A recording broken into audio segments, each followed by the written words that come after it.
গণভোট ২০২৬ সংসদ নির্বাচন দেশের চাবি আপনার হাতে পরিবর্তনের জন্য। হ্যাঁ, আপনি কি এমন বাংলাদেশ চান যেখানে ১.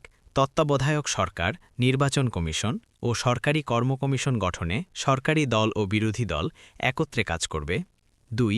সরকারি দল ইচ্ছেমতো সংবিধান সংশোধন করতে পারবে না। ৩.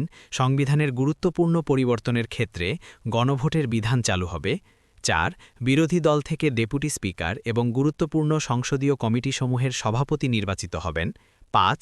যত মেয়াদি হোক কেউ সর্বোচ্চ ১০ বছরের বেশি প্রধানমন্ত্রী থাকতে পারবেন না। ৬. সংসদে নারীর প্রতিনিধিত্ব পর্যায়ক্রমে বাড়বে। ৭. ক্ষমতার ভারসাম্য প্রতিষ্ঠার জন্য পার্লামেন্টে একটি উচ্চ কক্ষ গঠিত হবে। ৮. দেশের বিচার ব্যবস্থা স্বাধীনভাবে কাজ করবে। ৯. আপনার মৌলিক অধিকারের সংখ্যা বাড়বে, যেমন ইন্টারনেট সেবা কখনো বন্ধ করা যাবে না। ১০. দণ্ডপ্রাপ্ত অপরাধীকে রাষ্ট্রপতি ইচ্ছেমতো ক্ষমা করতে পারবেন না। ১১. রাষ্ট্রপতি ও প্রধানমন্ত্রীর ক্ষমতার মধ্যে ভারসাম্য থাকবে। ১২. বাংলা রাষ্ট্রভাষার মর্যাদায় থাকার পাশাপাশি অন্যান্য জনগোষ্ঠীর ভাষাও সংবিধানে স্বীকৃত হবে। আরও বিস্তারিত জানতে ভিজিট করুন।